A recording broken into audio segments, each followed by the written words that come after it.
Hi, astrologer Courtney Ingham here. Thank you for joining me for my daily astrology transmissions. Please note, timeframes for the transits mentioned are always in Eastern Standard Time. And here's today's transit transmission.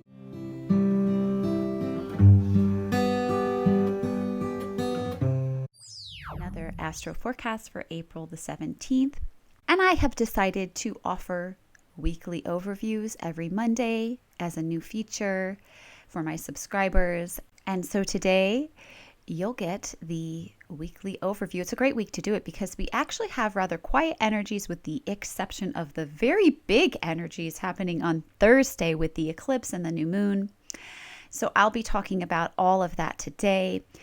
In summary, this week, today, Monday, we have the moon moving into Aries. We then will have on Thursday the moon move into Taurus, the sun move into Taurus, and that sun in Taurus will be squaring Pluto in Aquarius. On Friday, we have Mercury going retrograde, and Sunday we have Mars sextiling Taurus, and I will briefly touch on all of these aspects in today's forecast. So starting with the energies for today, Monday, April the 17th, we have the moon moving into the sign of Aries, and as a fire sign, this could lead to our emotions being on the impassioned side. And moon in Aries is often a very unvulnerable moon. It doesn't want necessarily to spend time in its emotional state, experiencing the feelings and nuances of the emotions. It may be driven more to move and react to the emotions by taking action.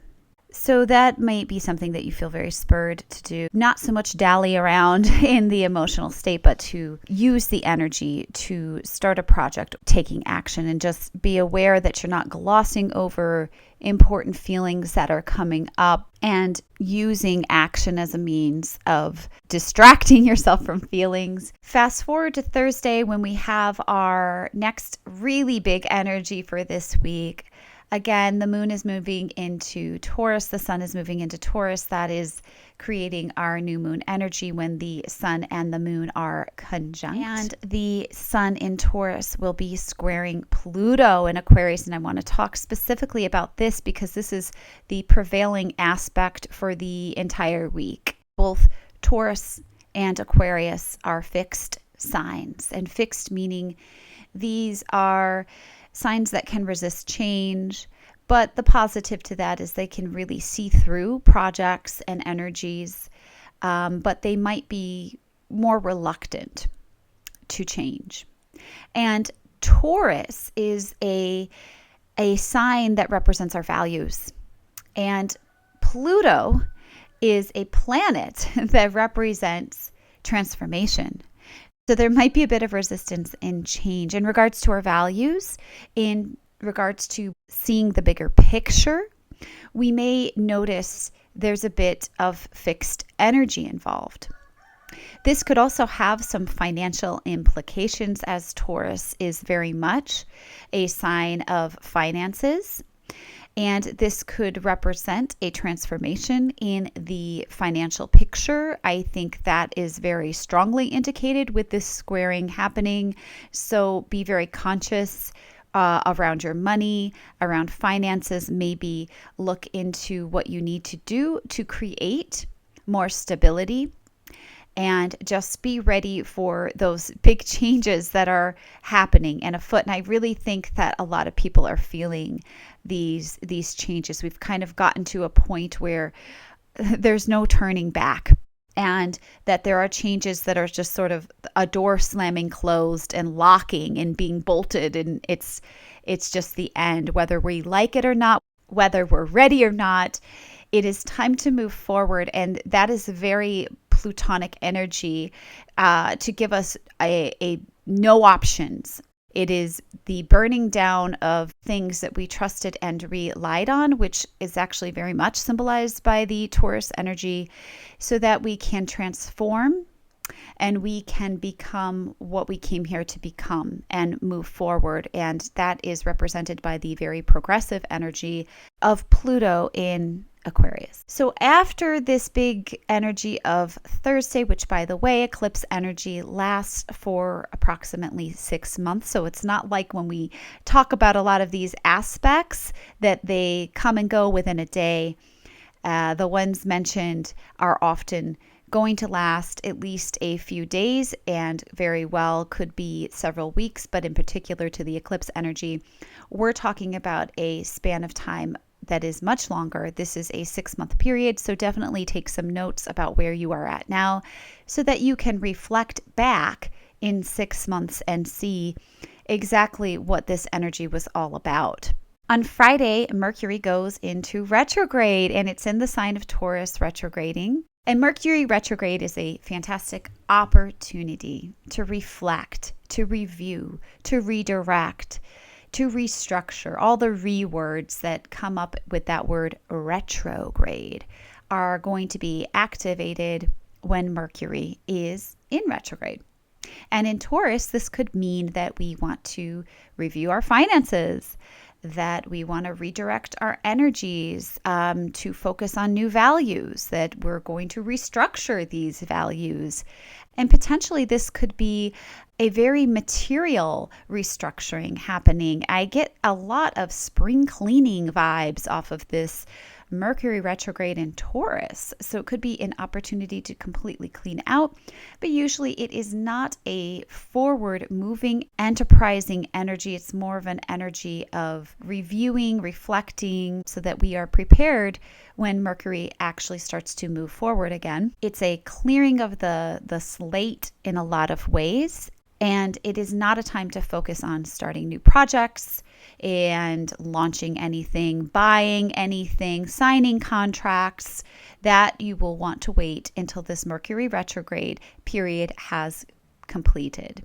And as I say this, I am hearing myself say this, and I am processing this, and I'm realizing that I need to take my own advice. That's how this kind of works. It's interesting, but our family actually is in need of a new vehicle, and it isn't a great time to purchase. There is ways of working with the energy when you push comes to shove, and you're needing to make a purchase, and you may not really want to plan to do that around Mercury retrograde.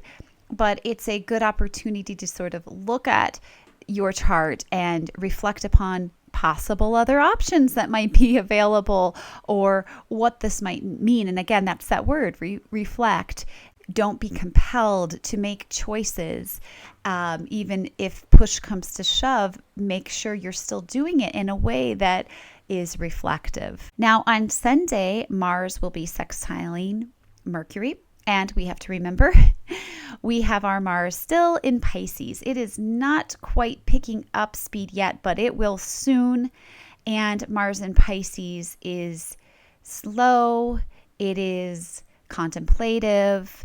And I talked more about this in the full moon in Libra video that I did, if you would like to view that and learn more. So as it is sextiling Mercury, who is in a slower sign of Taurus and also in a retrograde or a slower review time, it is not asking us to start anything up or use our energies towards completing projects or in any kind of new enterprising way. It is asking us to reflect upon how we are using our energy.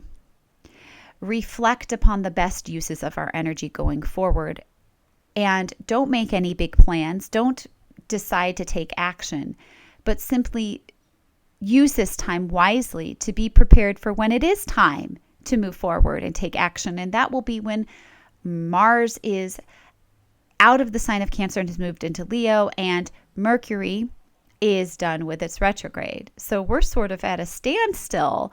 And I think on a collective level, many of us are really feeling that. So that's your Monday, April 17th forecast, as well as the week overview. Please comment and let me know if you enjoyed that, if you'd like me to keep doing that on Mondays. I also wanted to share that I am offering horoscope quickies Probably a terrible way of saying that, but basically it's a 20-minute overview of your natal astrology chart for $20. This is for the person who has not received a full natal reading before and would just like to kind of see if this is of interest to them. If you are interested, you can email me. You can get in touch with me through my website and let me know. And I also have a list of the other readings that I have available on my site, including the biochemical cell salt natal chart analysis, which has been rather popular in the last couple weeks. It is using the methods of George Carey and his zodiacal chart that maps the human body over the cell salt wheel, which allows us to map which cell salts our bodies may be in lack of. And I can definitely share more with you on that. If you are interested, just message me. Okay, everyone, take care, and I will be back tomorrow.